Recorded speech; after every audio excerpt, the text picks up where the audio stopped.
Dios les bendiga, amigos. Mi nombre es Juan Belmontes. Seguimos aquí con el estudio, un estudio más, ¿verdad? Este estudio bíblico, búsqueda de la verdad, plan de salvación. Es un resumen de la Biblia, de Génesis, Apocalipsis. Ahorita estamos en el estudio número 5. Y en este estudio vamos a ver acerca del juicio de Dios, del diluvio. Vamos a ver que en el estudio pasado habíamos visto en el estudio pasado la segunda dispensación, la dispensación de la conciencia. Habíamos hablado de Caín y Abel.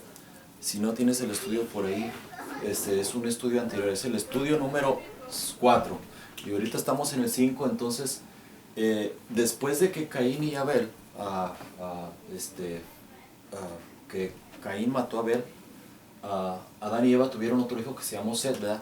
Y dice la Biblia que tuvo hijos e hijas, Adán y Eva, y también Set, y también Caín, y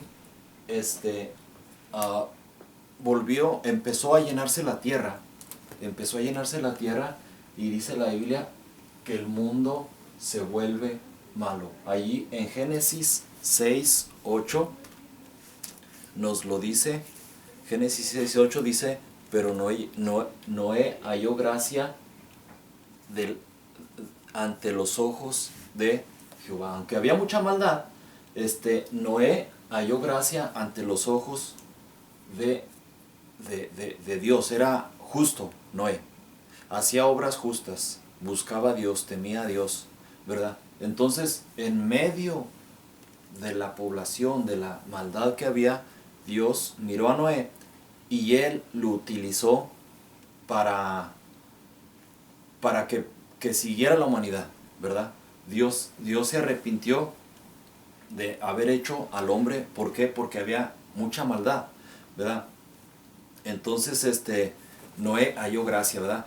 Jesús usó esos tiempos, los tiempos de Noé, para mostrar cómo serían los tiempos de la venida de Cristo, ¿verdad? Vamos a ver que en los días de Noé y en la venida de Cristo hay muchas, se parece mucho, hay muchas cosas en común, ¿verdad? Y así trabaja Dios. Dios a veces agarra dos personajes, ¿verdad? A veces agarra dos personajes. Dios se agarra mucho de Noé y de Lot, de ciertos tiempos también, ¿verdad? En este caso se está hablando de los pasajes bíblicos, lo que habla en el arca de Noé y lo que habla de Cristo, la venida de Cristo, que todavía no pasa. Eso va a pasar, pero va a ser muy parecido. Antes de que se inundara la tierra, y antes de que venga Cristo, la humanidad estaba más o menos actuando igual, ¿verdad? Entonces Dios nos pone señales, nos pone avisos. Nadie sabe cuándo va a venir Cristo, nadie sabe. Pero Dios nos puso señales y dijo: la señal es que se van a aparecer los tiempos, ¿verdad? Entonces vamos a ver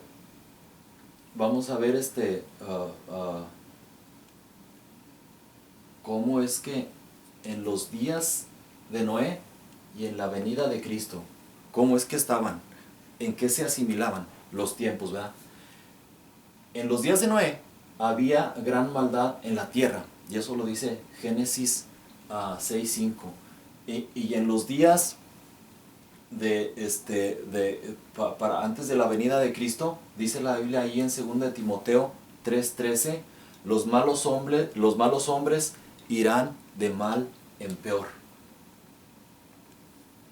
Ahorita la maldad se está, diría yo, hay mucha gente profesional, hay mucho crimen organizado, ¿verdad? Como que hay una contrariedad. Es crimen, pero está organizado. Bueno, es que son criminales profesionales, ¿verdad? Ya no se conforman nomás con hacer la maldad, sino con hacerse profesionales para hacer la maldad bien, ¿verdad? Hoy en día. En aquellos tiempos de Noé también así estaba, ¿verdad? En tiempos de Noé había gran cantidad de matrimonios inmundos. En tiempos de Noé había mucho homosexualidad, ¿verdad? Hombres con hombres, mujeres con mujeres, orgías, prostitución, mucho tipo de cosas que se hacían, ¿verdad? Hoy en día, dice Mateo 24, 38 al 39, que los hombres estarán casándose y dándose en casamiento. ¿Por qué nos dice que casándose y dándose en casamiento? Bueno, nos está hablando que la gente se casa y se divorcia y luego se va a, con otra mujer o con otro hombre, ¿verdad? Como si fuera un restaurante. Bueno, agarro un tiempo, me voy a este restaurante, voy a comer y me gusta este restaurante, disfruto, pero ya me aburrí. Entonces cambian de restaurante, se van a otro restaurante y les aburre ese restaurante, se van a otro restaurante. Bueno, a eso se refiere Mateo 24. Eso lo dijo el Señor Jesucristo, que estarán casándose y dándose en casamiento. Las generaciones de antes, le estoy hablando de mis bisabuelos, ¿verdad? Mis bisabuelos permanecían en el matrimonio. De la generación de mis papás, todavía. Pero en mi generación, la que me corresponde a mí, ya lo que es mis primos y yo, pasamos, no hemos llegado a estar al primer matrimonio. El índice de divorcio está aumentando cada vez más, ¿verdad? Y a eso se refería el Señor Jesucristo. Estos tiempos se parecen a los tiempos de Noé. Quiere decir que Cristo está por venir. En aquellos tiempos de Noé, muchos hombres de renombre, ¿verdad? Había muchos hombres de renombre, o sea, en ese tiempo había gente reconocida, gente exitosa, ¿verdad? En lo secular, por supuesto. Dice Daniel 12:4, que también cuando vaya a venir Cristo, dice que la ciencia aumentará. En los últimos 50 años, ¿verdad? Digamos desde hace 100 años, desde que comenzó el carro, ¿verdad? La electricidad, el tren, el cohete, la televisión, el radio y no se diga el internet. Y de los últimos 50 años para acá, ¡fum!, la ciencia dio un salto, ¿verdad? Los barcos que se usaban, digamos, hace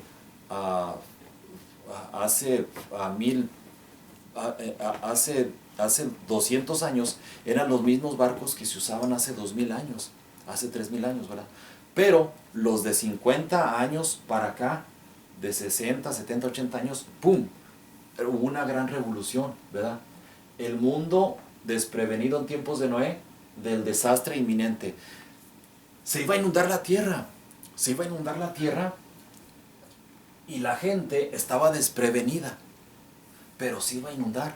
Hoy en día, Lucas 21:35 dice, como lazo vendrá sobre todos los que habitan sobre la faz de la tierra. Hoy en día va a venir un juicio y Jesucristo va a venir. Entonces mucha gente está desprevenida, no está preparada. Van a pasar muchas cosas, ¿verdad? Y hoy en día pasa lo mismo. En tiempos de Noé, toda la tierra estaba corrompida. Hoy en día, segunda de Timoteo 3:2, dice que habrá muchos blasfemos, impíos, ingratos. En tiempos de Noé, la familia de Noé entra en el arca para flotar por encima del diluvio. Hoy en día, 1 Tesalonicenses 4:17 nos dice que los santos serán arrebatados para escaparse del tiempo de la angustia. Va a venir un arrebato que más para adelante en los estudios vamos a estar hablando, donde Cristo va a venir por su iglesia. Va a venir por su iglesia, y no te estoy hablando de denominación, no me refiero a eso. Iglesia, eres tú, soy yo cuando nos reunimos, ¿verdad? Entonces va a venir Cristo por esa iglesia, los que recibieron a Cristo como Señor y Salvador, y se los va a llevar y van a ser arrebatados. Eso pasó en tiempos de Noé. Entraron a la barca y los que entraron en la barca esos quedaron, para Dios fueron separados. Toda la gente que no estaba en el barco se murió, ¿verdad? Y aquí en Mateo 24, 37 al 44, el Señor Jesucristo nos habló de eso. Te voy a mostrar la escritura. Mateo 24. Mateo es el primer libro del Nuevo Testamento. Mateo, vamos a leer, Mateo 24, del 37 al 44. Dice, es Jesucristo hablando, ¿verdad? En una Biblia, cuando vea letras rojas, es la palabra de Dios hablando, o el mismo Señor Jesucristo, ¿verdad? Entonces dice, dijo el Señor Jesucristo, Mateo 24, 37, mas como en los días de Noé, así será la venida del Hijo del Hombre. El Hijo del Hombre es Jesucristo. Porque como en los días antes del diluvio estaban comiendo y bebiendo, casándose y dándose en casamiento. Cuando dice que estaban comiendo y bebiendo, es que nomás se preocupaban por glotonear, por comer y por beber, ¿verdad? Parece que en aquellos tiempos había prosperidad. Hoy en día hay prosperidad. Hoy en día las necesidades básicas están resueltas, ¿verdad? Por eso es que hay mucho pecado hoy en día, ¿verdad? Las ciudades donde hay mucha escasez, los países, las comunidades donde hay mucha escasez, bueno, la gente se está preocupando por vivir al día, por tener al día, por comer al día. Y esa es su preocupación, ¿verdad? Y no, hay algunos lugares que hasta por la leña, por ir a matar una gallina, por ir a matar un pájaro, por ir a matar un conejo, o sea, para comer, andan al día. No están gastando su tiempo en ociosidades, ¿verdad? Entonces, hoy, pero hoy en día aquí hay mucha ociosidad por lo mismo, ¿verdad? Por lo mismo, porque las necesidades básicas ya están resueltas. No tenemos problema por un techo. Creo que en Estados Unidos pues no hay mucho problema, ¿verdad? Hay pobreza en Estados Unidos. No se compara la pobreza de Estados Unidos con la pobreza de México, ¿verdad? Pero aún en México también hay escasez, pero las necesidades básicas están. Zapatos, no hay problema de zapatos. Por ropa no hay problema. Por un techo no hay problema, ¿verdad? Entonces, así estaba en aquellos tiempos la gente, dice, porque como en los días antes del diluvio estaban comiendo y bebiendo, casándose y dándose en casamientos, hasta el día en que Noé entró en el arca. Y no entendieron hasta que vino el diluvio y se los llevó a todos. Así será también la venida del Hijo del Hombre. Dice que se parecen las situaciones. Entonces estarán dos en el campo, el uno será tomado y el otro será dejado. Dos mujeres estarán moliendo en un molino, la una será tomada y la otra será dejada. Velad pues, porque no sabéis a qué hora ha de venir vuestro Señor. Pero sabed esto, que si el padre de familia supiese a qué hora el ladrón habría de venir, velaría y no dejaría minar su casa.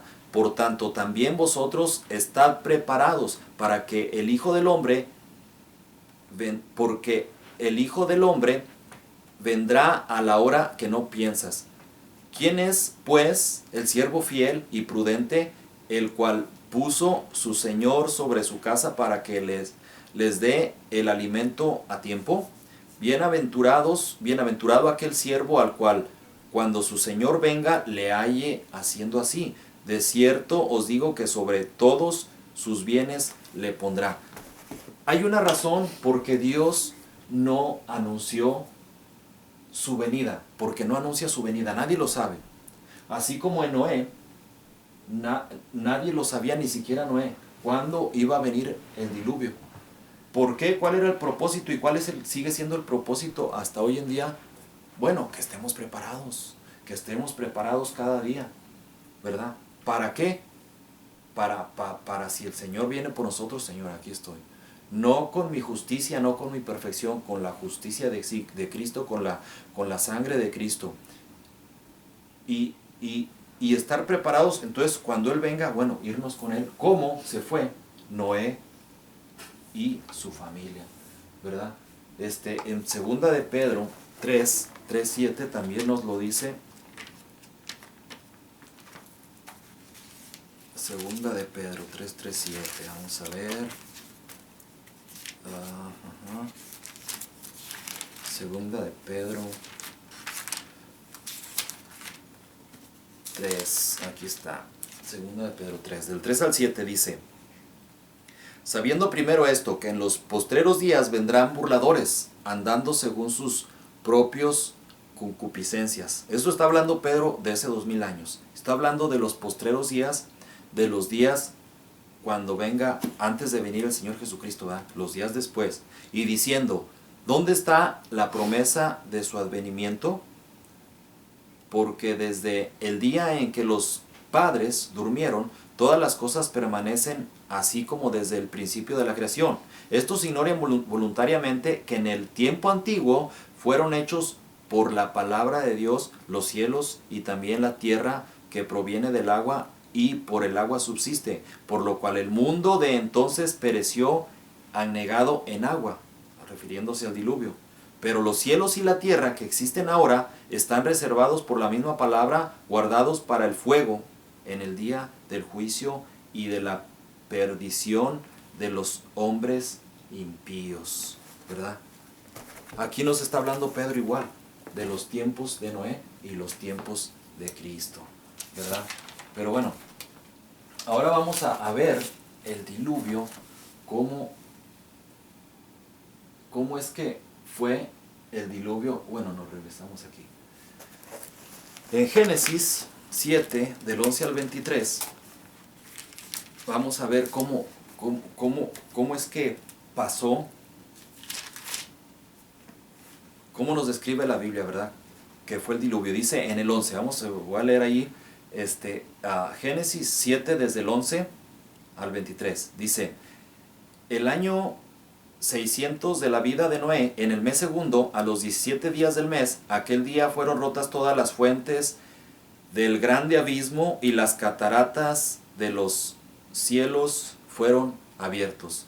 Miren, si ponemos atención, hay gente que no se explica, y aún para nosotros los predicadores nos cuesta entender cómo es que se llenó la tierra de agua, ¿verdad?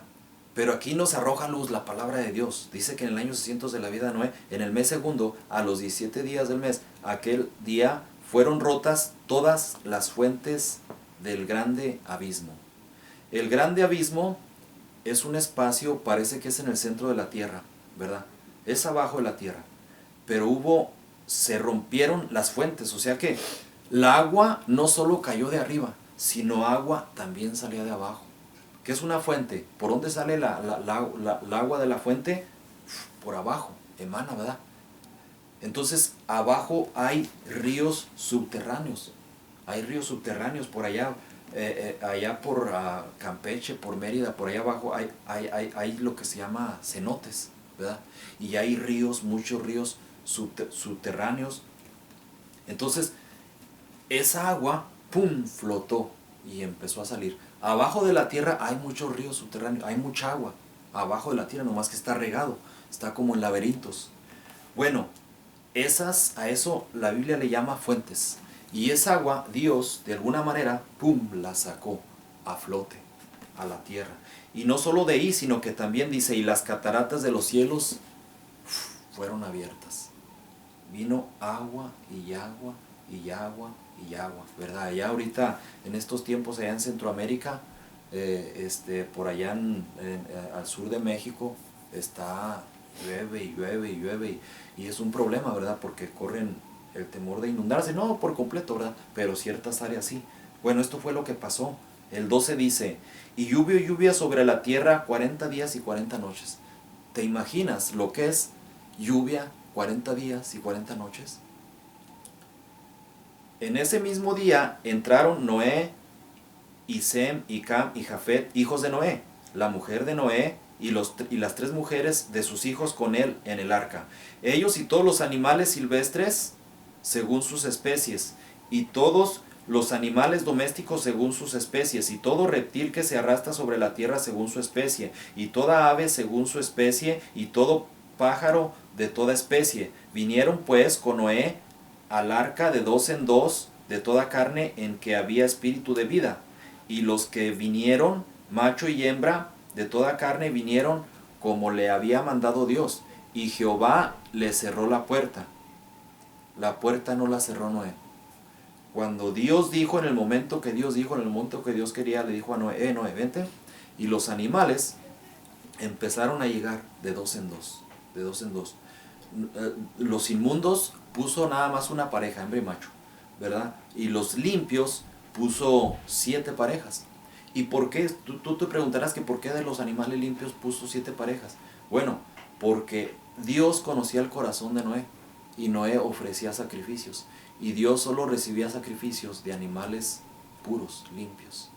En la Biblia, en Levítico, la Biblia nos habla de cuáles son los animales limpios y cuáles los inmundos, puros e impuros, ¿verdad? Entonces dice, y fue el diluvio 40 días sobre la tierra, y las aguas crecieron y alzaron el arca y se elevó sobre la tierra. Y subieron las aguas y crecieron en gran manera sobre la tierra, y flotaba el arca sobre la superficie de las aguas. Y las aguas subieron mucho sobre la tierra, y todos los montes altos que había debajo de todos los cielos fueron cubiertos. El agua fue subiendo, subiendo, subiendo, hasta que llegó a tapar los montes más altos, ¿verdad? Dice, y las aguas subieron mucho sobre la tierra, y todos los montes altos que había debajo de todos los cielos fueron cubiertos. 15 codos más alto subieron las aguas. Esa era la medida. Dios iba a parar de dejar de llover y de sacar agua de los ríos subterráneos hasta que tapara el último monte. Entonces, cuando ya llegó a tapar el último monte, todavía le siguió y todavía le subió 5 codos más, y ahí fue donde paró de llover, ¿verdad? Y aquí dice, 15 codos más altos subieron las aguas después de que fueron cubiertos los montes, y murió toda carne que se mueve sobre la tierra, así de aves como de ganado, y de bestias, y de todo reptil que se arrastra sobre la tierra, y todo hombre, todo lo que tenía aliento de espíritu de vida en sus narices. Hay que entender también que los tiburones, las ballenas, los pescados, el mundo marino, ese parece que no murió. Si acaso algunos, por estarse mezclando aguas dulces con aguas saladas, si acaso tal vez, ¿verdad? Pero no era el propósito. El propósito es que nada más el que tuviera aliento de vida en sus narices, dice la Biblia. Todo lo que había en la tierra murió. Todo lo que estaba sobre la tierra, lo que caminaba y se arrastraba, ¿verdad? Así fue destruido todo ser que vivía sobre la faz de la tierra, desde el hombre hasta la bestia. Todos los hombres murieron, todos los que no subieron al arca murieron. Los reptiles, las aves del cielo, y fueron raídos de la tierra, y quedó solamente Noé y los que con él estaban en el arca. Así es. Dios dio a la gente tiempo para que se arrepintieran. Dios a las personas les dio tiempo, y Moisés mismo le estaba evangelizando, ¿verdad? Entonces Dios mismo le dice a Noé, constrúyete el arca, ¿verdad? Esto está en Génesis 6:14. 6:14 dice, hazte un arca de madera de gofer, harás aposentos en el arca y la calafetearás con brea por dentro y por fuera. Ok, Dios es el arquitecto, Dios le da la instrucción todo, cómo tenía que ser esa arca, ¿verdad? Y eso a veces es difícil de entender, como les digo, aunque nosotros conocemos la Biblia, lo leemos, lo vemos que está ahí en la Biblia, y nos cuesta a veces entender, pero ¿cómo iban a poder sobrevivir? ¿Cómo permanecer ahí? Bueno, estuvo, para construir el arca, Noé duró 100 años, ¿verdad? Comenzó, en Génesis 5:3 dice que tenía 500 años, fue cuando comenzó a hacerla. Y en Génesis 7:6 nos dice que tenía 600 años. 100 años y piquito, 100 años y poquito más fue que duró. Entonces Noé terminó siendo un arquitecto, ¿verdad? ¿Por qué? Porque duró 100 años para construir. Duró 100 años escuchando al maestro, al arquitecto que era Dios, diciéndole dónde trajera la madera y dónde pusiera cada palo y qué tipo de madera y todo, ¿verdad? Entonces, en 100 años, él aprendió mucho y usó, por supuesto que sus hijos lo apoyaron, lo ayudaron, ¿verdad? Entonces, por allá hay un lugar que se llama, allá en Kentucky, me parece que se llama Williamstown, en Kentucky, y ahí está un arca, ¿verdad? Y yo he ido allí y es impresionante ver cómo administraba. Ahí está una réplica exacta de cómo las medidas y de cómo estaba la original.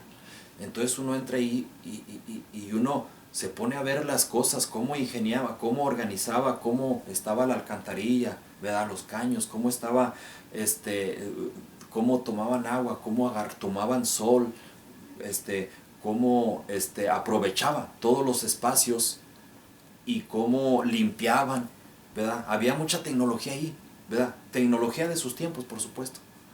Y wow, uno cuando está ahí, bueno, pues no es una locura, se puede, ¿verdad? Había tecnología ya en aquellos tiempos y el creador de la tecnología estaba dando la instrucción y ese era Dios, ¿verdad?